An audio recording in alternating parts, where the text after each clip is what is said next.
start to feel like I'm dreaming. Man should have seen that look on my face. But I'm so low key, I'm an anonymous T that I left no trace. But when I step one foot in the room, I'ma set this place. I feel like king of the hill when they're never gonna take my crown. That's the type of my sound. Better rise up when I shut this down. I feel like king of the hill when they're never gonna take my crown. That's the type of my sound. Better rise up when I drop this. Hello guys, tayo na naman nagbabalik sa ating panibagong vlog. So in this video, nandito tayo ngayon sa Honda Motorjoy Panabo City branch. Malapit lang siya sa May Rivera Hospital. And for this month of November, magpa-price update tayo ng mga motor nila. Aalamin natin guys ang bawat SRP, down payment at monthly installment. At syempre, aalamin na din natin kung nag-promo sila for this month of November. Kaya naman tara, samahan nyo ikutan yung mga motor nila. Let's go! Si Honda CB 150X. So ito yung entry level nila guys na pang touring ano.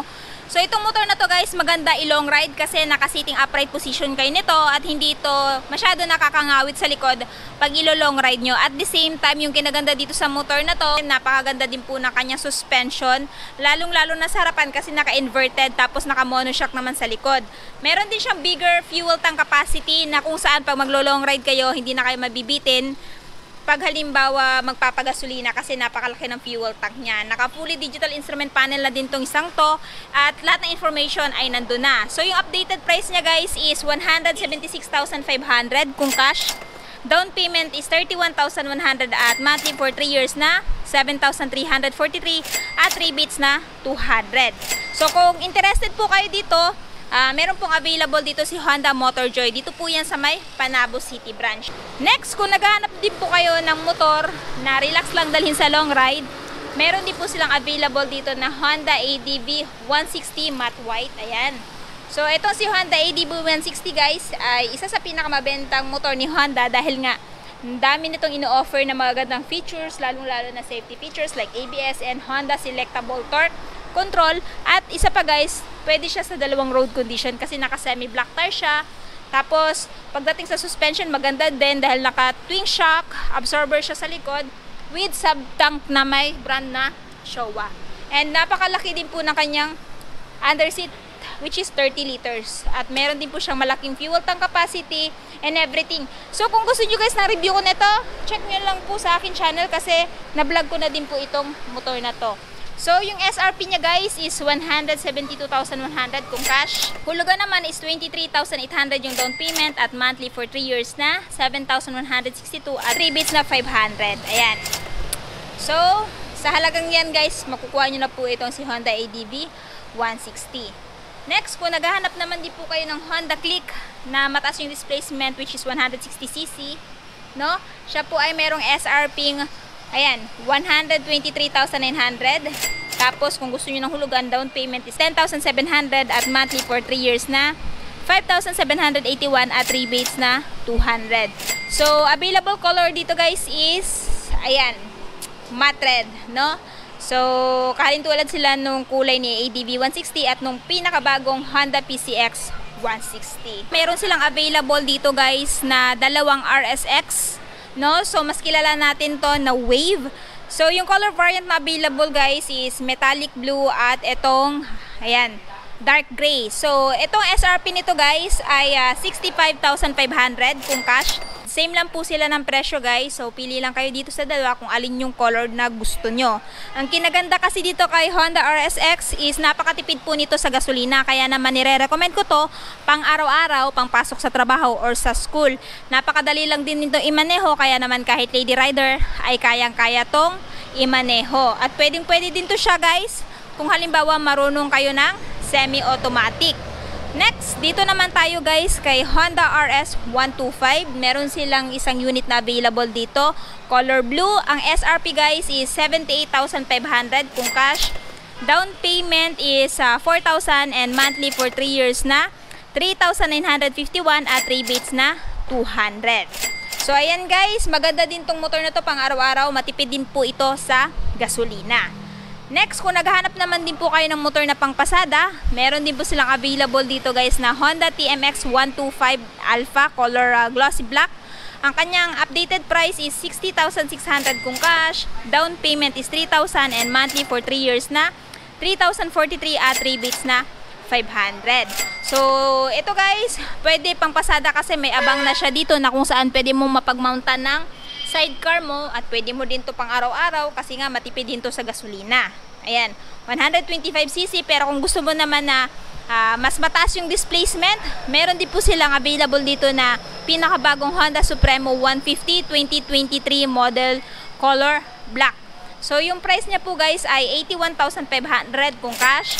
Down payment is 4,100 and monthly for 3 years na 4,094 at rebates na 200. So, ito guys, pwede pang araw-araw, pwede din pang pasada. Kung halimbawa nabibitin kayo sa 125cc, meron pong ino-offer si Honda na 150cc at ito nga motor na to ay napaka-durable din. Pwedeng-pwede din sa dalawang road condition.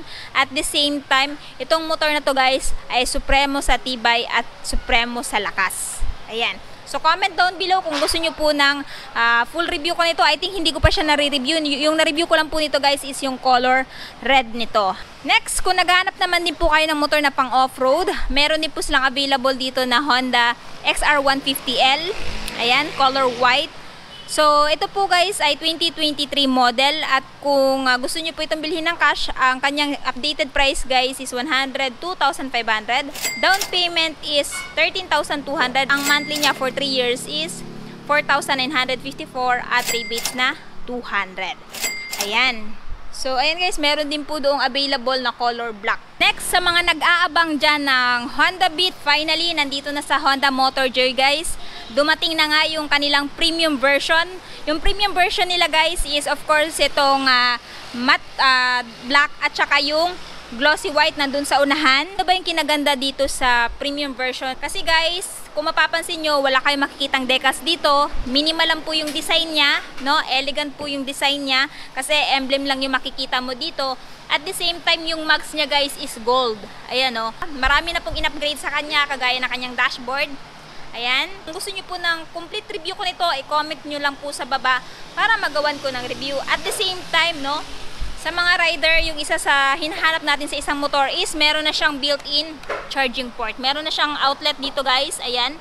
12 watts, no? So, pwede ka na mag-charge ng phone mo, maglagay ka lang ng phone holder mo dito para habang bumiyabiyahe ka, nag-charge yung phone mo. Tapos, meron din siyang malalim dito na front pocket. Mas malalim to kaysa doon sa version 1. And kung mapapansin nyo guys, yung kanyang footboard, ayan, mas pinalapad na. At isa pa, meron na din siyang medyo malaking underseat storage. And dito naman sa kanyang fuel tank banda, meron na din pride of ownership. Ayan o. Kasi may nakaukit na bit tapos may mga design dito. So ngayon guys, dito naman tayo sa price nito. Ayan. So, kung bibili nyo po ng cash is 76,000 pesos. Down payment is 3,800 kung gusto nyo ng hulugan. At monthly for 3 years na 3,784 at rebates na 500. So, ito po yung kabuuan yung itsura guys. Ayan. Next, kung naghahanap naman din po kayo ng standard version na Honda, yung tinatawag nilang Playful. Ayan, meron silang color variant na available dito na yellow, blue, at saka red. Nandun sa dulo. Hindi ko din po ito nare-review guys, pero i-review ko po ito soon. So same lang naman sila guys, no? Actually same lang po sila. Yung pinagkaiba nga lang po ito, mapapansin nyo, may mga decals siya. Tapos yung mugs niya guys, color black, while dito sa premium version is naka-gold. And at the same time, wala siyang emblem. So, meron po siyang SRP guys na 75,000 pesos kung cash. Tapos kung gusto niyo naman ng hulugan, ang down payment is 3,700 at monthly for 3 years na 3,763. At syempre, mayroon din po siyang rebates na 500. Next, kung naghahanap naman din po kayo ng Honda Click version 3, meron po silang available dito na 4 na kulay. So, yung wala lang po dito guys is yung parang metallic blue, ano? So, ito yung red, white, gray, at saka yung glossy black. So, ito po guys ay merong updated price na 86,500 kung bibilhin nyo po ng cash. Ang down payment naman po is 4,200 at monthly for 3 years na 4,190. At syempre, meron din po siyang rebates na 500.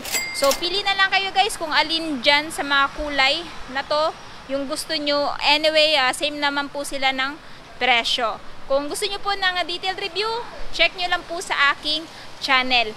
So, ipapakita ko sa inyo guys yung isa pang premium version ng Honda Beat. Ayan, itong parang pearl white no, na may pagka-glittery. Tapos yung playful na color red is ito po yung kanyang itsura. Next, kung naghahanap naman din po kayo ng pinakabagong limited edition na Honda Click version 3, meron din po silang available dito guys. Ayan, so kakaiba na po yung kanyang itsura or yung kanyang kulay doon sa mga Honda Click version 3 na nauna. Kasi meron siyang color combination guys na white, blue, red. At saka syempre yung black ano. Pagdating naman din sa mags, iba na din.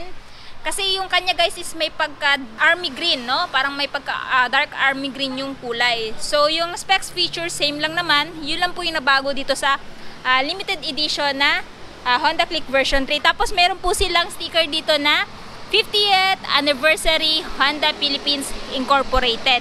So, ito po guys ay iba yung presyo kumpara doon sa naunang version 3 na nabanggit ko. Kasi ito po ay merong updated price na 86,500. Ayan, kung cash. Down payment is 4,300 kung bibili nyo ng hulugan. At monthly for 3 years na 4,333. At syempre meron din po siyang rebates na 500. So, ito guys, hindi ko pa rin po ito nare-review. Pero i-review ko po ito soon. So ayan guys, naisa-isa na natin yung mga motor ni Honda. So pag bumili po kayo ng motor ni Honda, meron po silang free na helmet, which is half face helmet at saka jacket. And sa requirements naman, kung employed ka, kailangan nyo po ng payslip at certificate of employment at saka valid ID. Tapos kung business owner ka naman, syempre kailangan mo nung barangay clearance or business permit. At isa pa guys, meron po silang 3 months warranty kung halimbawa magpapa-change oil ka. Pwede po kayo magpa-change oil sa kanila kasi libre lang po. Yung gawin nyo lang po is bumili na lang din po kayo ng kanilang Honda oil. Ayan. So kung may katanungan pa kayo guys regarding sa vlog na to, comment down below. At ano yung next na vlog yung gusto nyo mapanood. So i-comment nyo na lang din po sa baba. Anyway, palagi ko naman pong binabasa yung mga comment ninyo. So yun guys, hanggang dito na muna tayo. Ride safe and peace out.